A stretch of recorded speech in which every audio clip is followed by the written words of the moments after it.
Assalamualaikum warahmatullahi wabarakatuh. Perkenalkan, nama saya Muhammad Latif Nurdin. Nomor induk mahasiswa 4011319061, prodi PAI reguler semester 4. Di sini saya mau menjawab soal UTS perbandingan pendidikan dari Bu Fitri. Baik, langsung saja saya akan menjawab pertanyaan yang pertama, yaitu review pendapat Anda dari beberapa sajian perbandingan pendidikan yang ada. Yang pertama dari kelompok 1, yaitu landasan historis pendidikan di Indonesia. Yang bisa saya dapatkan yaitu tujuan pendidikan di Indonesia adalah untuk membentuk manusia Indonesia seutuhnya yang Pancasilais, yang dimotori oleh pengembangan afeksi, serta sikap suka belajar, tahu cara belajar, rasa percaya diri, mencintai prestasi tinggi, punya etos kerja, kreatif dan produktif, serta puas akan sukses yang akan dicapai. Pendidikan nasional Indonesia Merdeka secara formal dimulai sejak Indonesia mendeklarasikan kemerdekaannya kepada dunia pada tanggal 17 Agustus 1945.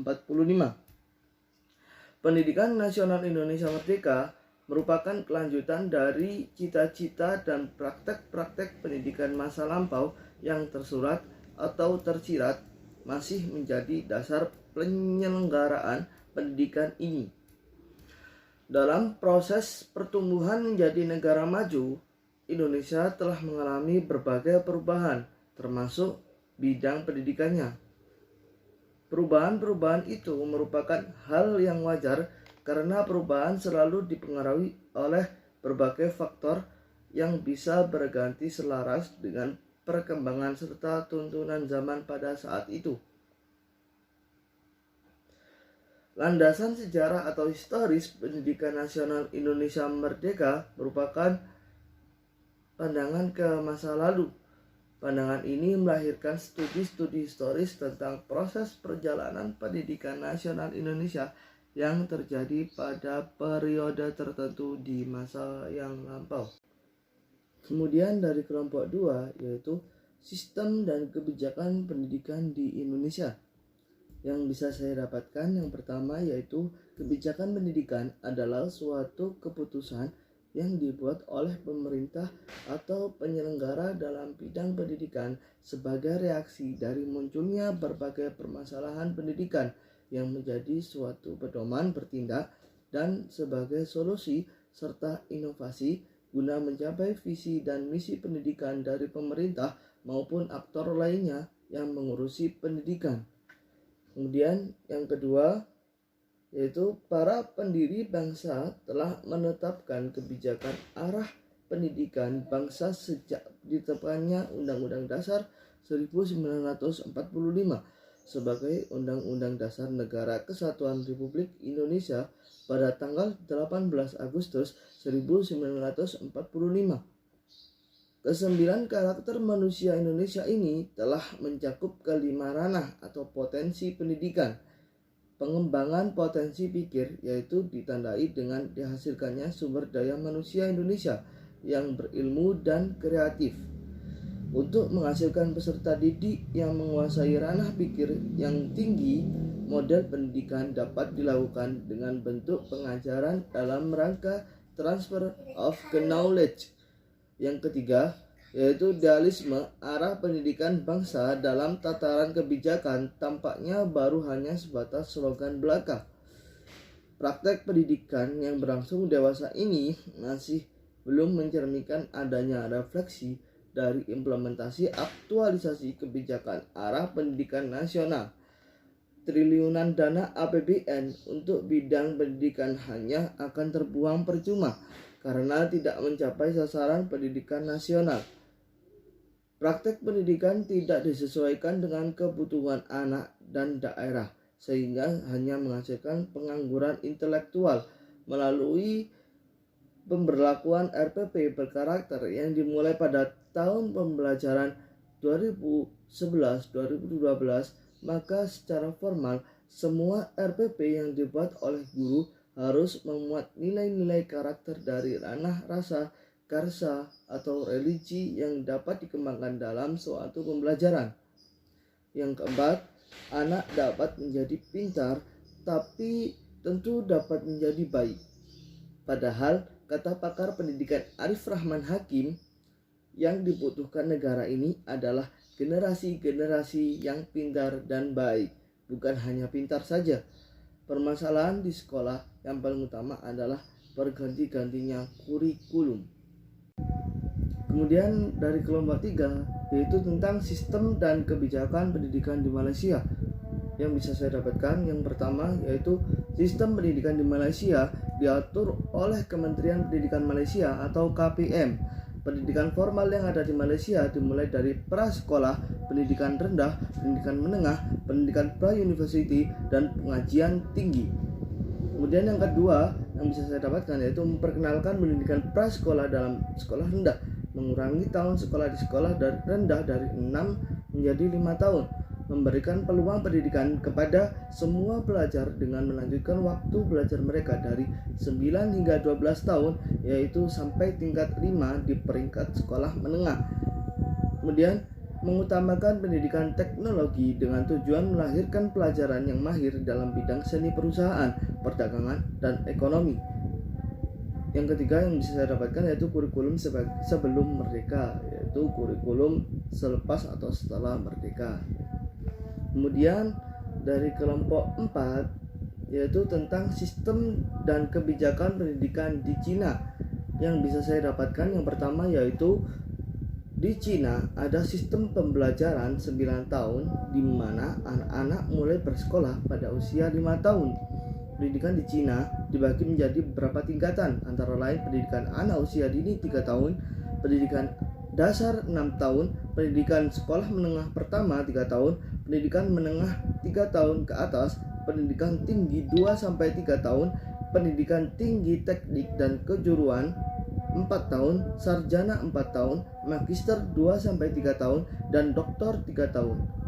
Tujuan dari kurikulum di Cina adalah dengan mengembangkan semua potensi dan menumbuhkan generasi baru yang ideal, moral yang terdidik, mengaktifkan peserta didik dengan gaya hidup aktif, dan mengembangkan secara moral, intelektual, dan fisik. Kebajikan dalam disiplin. Melalui bimbingan dan pengajaran guru, siswa diberikan kesempatan untuk mengembangkan keterampilan sesuai dengan kemampuan, minat, dan bakatnya. Kemudian yang kedua, di Cina, konsep pemikiran pendidikan adalah mengadopsi filosofi Konfusianisme. Dalam Konfusianisme, pemikiran-pemikiran adalah untuk memecahkan masalah-masalah praktis. Oleh karena itu, filosofi Tionghoa cenderung terlalu naif dan atau hitam putih. Kebenaran harus diuji dalam peristiwa-peristiwa aktual dalam tahap kehidupan, dan hanya setelah pengujian itu dapat dianggap sebagai kebenaran. Kemudian, Tiongkok merumuskan filosofi pendidikan peran melalui teori pendidikan berbasis peran yang mencakup pembahasan pada aspek-aspek berikut.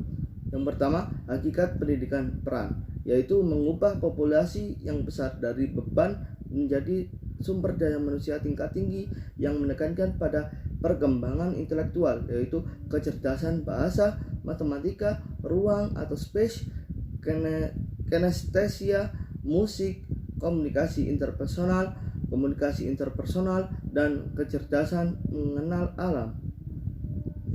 Kemudian yang ketiga, Indonesia dan Cina memiliki program serupa, yaitu pendidikan berbasis peran. Cina telah berhasil menjadikan negaranya sebagai negara maju dan berpendidikan. Negara tersebut pernah menjadi pendidikan terbaik di dunia. Berbeda dengan Indonesia yang semuanya menggunakan kursus pendidikan karakter, namun masih banyak hal yang perlu diselesaikan. Kemudian langsung saja dari kelompok 5 yang yaitu tentang sistem dan kebijakan pendidikan di Jepang.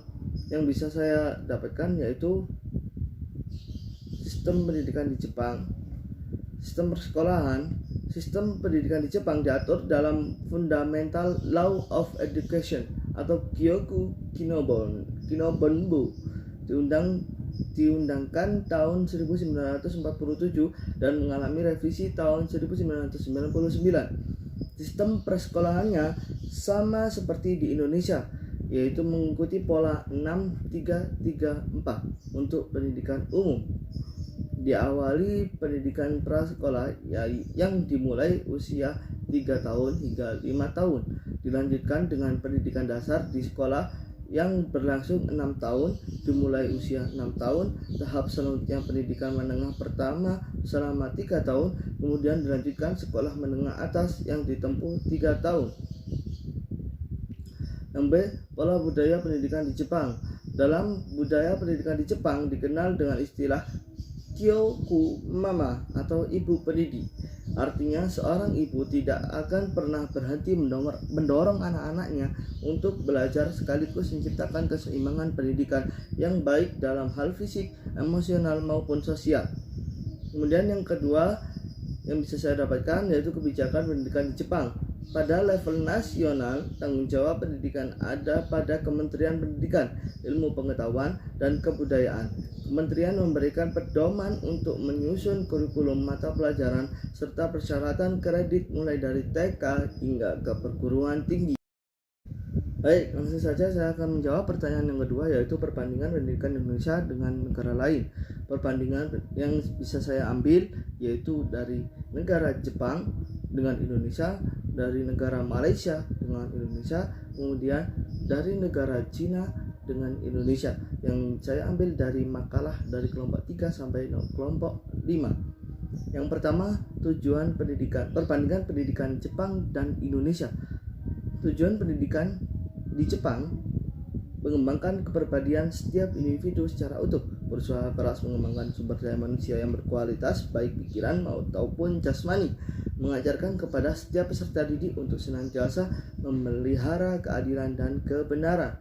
Kemudian di Indonesia, tujuan pendidikan nasional di Indonesia terletak dalam pembukaan Undang-Undang Dasar 1945, yakni mencerdaskan kehidupan bangsa. Kecerdasan yang dimaksud di sini bukan hanya kecerdasan yang berorientasi pada kecerdasan intelektual saja, melainkan kecerdasan menyeluruh yang mengandung arti lebih luas. Kemudian perbandingan pendidikan Malaysia dan Indonesia. Dari sistem pendidikan di Indonesia, pendidikan Indonesia meliputi seluruh pendidikan yang diselenggarakan di Indonesia, baik secara terstruktur maupun tidak. Pendidikan yang ada di Indonesia kewenangannya berada di tangan Kementerian Pendidikan dan Kebudayaan Republik Indonesia atau Kemendikbud. Pendidikan di Indonesia diatur berjalannya berdasarkan Undang-Undang Nomor 20 Tahun 2003 tentang sistem pendidikan nasional. Kurikulum yang diterapkan di Indonesia selalu mengalami pembaruan dan perbaikan sesuai dengan kebutuhan masyarakat. Kurikulum pendidikan yang diterapkan yakni kurikulum 2013 yang pada awalnya yakni kurikulum tingkat satuan pendidikan atau KTSP. Kemudian sistem pendidikan di Malaysia. Sistem pendidikan di Malaysia berada di bawah kewenangan Kementerian Pelajaran Malaysia. Di Malaysia, warga negara dapat menempuh pendidikan dari sekolah milik kerajaan, sekolah swasta maupun secara individu. Sistem pendidikan yang wajib ditempuh yakni sekolah rendah dan sekolah menengah. Meskipun bentuk pemerintahan adalah kerajaan, namun kerajaan tak memiliki hak untuk menentukan kurikulum atau cara pengajaran yang harus diterapkan. Semua kewenangan tersebut telah sepenuhnya dilimpahkan kepada Kementerian Pelajaran Malaysia. Sementara untuk peraturan pendidikan tinggi diatur oleh Kementerian Pengajian Tinggi Malaysia yang didirikan tahun 2004. Kemudian perbandingan pendidikan di Cina dan di Indonesia. Yang pertama, di Cina menganggap pendidikan karakter sebagai pendidikan paling penting. Inti dari pendidikan karakter adalah transformasi populasi yang besar dari beban menjadi sumber daya manusia yang unggul. Dan kemudian di Indonesia berupaya melakukan hal yang sama, namun hakikat pendidikan karakter di Indonesia menjadi kesepakatan bersama. Karakter seperti apa? Jika ada rumus atau dasar apa rumus itu ada. Kemudian yang kedua, pendidikan karakter di Cina menekankan pada perkembangan semua kecerdasan, yaitu bahasa, matematika, ruang, dinamika, musik, komunikasi interpersonal, dan kecerdasan memahami alam. Indonesia belum sepenuhnya menyadari potensi mahasiswanya. Hal ini terlihat pada fasilitas dan guru yang belum siap untuk mengembangkan kecerdasan semua anak, termasuk ujian nasional yang masih dilalui. Kemudian saya akan menjawab yang ketiga, yaitu plus minus perbedaan sistem pendidikan di berbagai negara. Negara berkembang dan negara maju memiliki sistem pendidikan yang berbeda dengan mengedepankan objek tertentu dalam pendidikan. Tujuan ini mencakup tujuan jangka panjang dan jangka pendek yang ingin dicapai. Hal ini dapat menjadi pedoman bagi negara yang menciptakan bentuk-bentuk yang dibutuhkan oleh masyarakat dan negara sesuai dengan sistem pendidikannya. Pendidikan di Indonesia saat ini sepertinya perlu banyak belajar dari negara-negara lain di dunia. Oleh karena itu, dengan membandingkan Indonesia dengan negara-negara lain di dunia, kita dapat memperbaiki sistem pendidikan kita yang pada umumnya masih sangat miskin. Baik, langsung saja pertanyaan terakhir, yaitu pendapat Anda bagaimana seharusnya pendidikan yang baik. Oke. Pendapat saya, bagaimana seharusnya pendidikan yang baik? Tentunya perlu diberikan kemudahan bagi pendidikan anak sekolah melalui fasilitas yang memadai. Karena fasilitas ini akan membantu anak dalam mempermudah proses pembelajaran. Dan kedua, metode lain harus digunakan dalam proses pembelajaran. Dan anak perlu disegerakan kembali tanpa harus selalu berpikir. Memberikan metode yang menarik dan termasuk pembelajaran agar tidak membuat anak menjadi bosan dan cepat ditangkap. Mereka tidak akan pernah memberikan perbandingan dengan anak. Tujuannya untuk memotivasi anak agar semangatnya rendah. Saat mendidik anak di rumah, kita harus melatih mereka waktu. Biarkan mereka memahami bahwa mereka dapat mencerna dengan baik, membantu perkembangan belajar mereka, membimbing mereka dalam kesulitan, dan mengajak mereka untuk belajar bersama. Kita tidak dapat membuat pikiran orang tua dengan anak itu sama.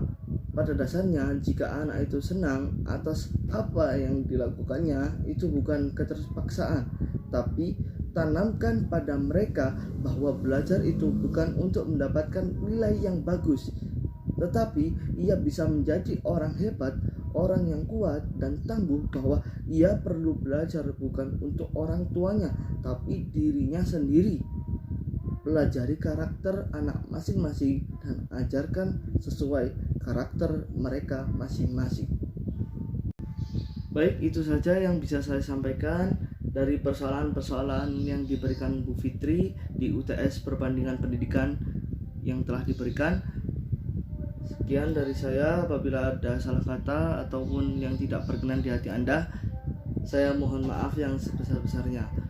Wallahu muwaffiq ila aqwamit thoriq. Assalamualaikum warahmatullahi wabarakatuh.